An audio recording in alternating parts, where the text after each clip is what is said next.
March is National Women's History Month. The city of Helena has had its fair share of influential female leaders. MTN's Madeline Heath went to the Montana Historical Society to speak with an expert on the impact of some leading ladies of capital city history.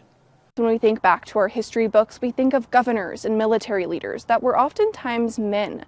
But what about the women who were doing extraordinary things every day to pave the way for the life we live today here in Helena and the Treasure State?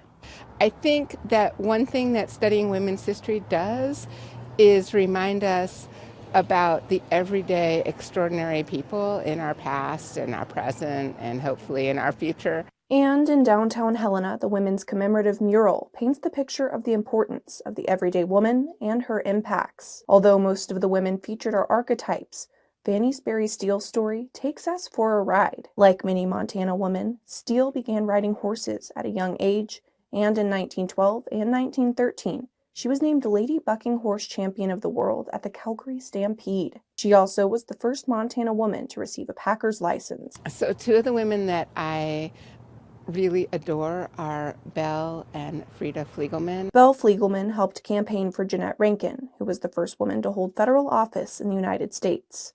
Through Fliegelman's writing in the local newspaper and promoting Rankin on street corners, Rankin was elected to Congress in 1916, and Fliegelman followed her to Washington, D.C. as her secretary. At the same time, Belle's sister Frida was helping the Helena YWCA get on its feet, advocating for women of all races and religions, as Frida herself was Jewish, allowing the local YWCA to be independent of the national organization. Mariah Dean was also a driving force behind the YWCA, but is most remembered for being the first woman in Montana to get a medical license and for founding St. Peter's Hospital. The way that our communities become the places that we want to live, and these historical women show this, are by people getting together, everyday people like you and me who decide a park would make our life better, or a school, or a hospital. Reporting in Helena, I'm Madeline Heath, MTN News.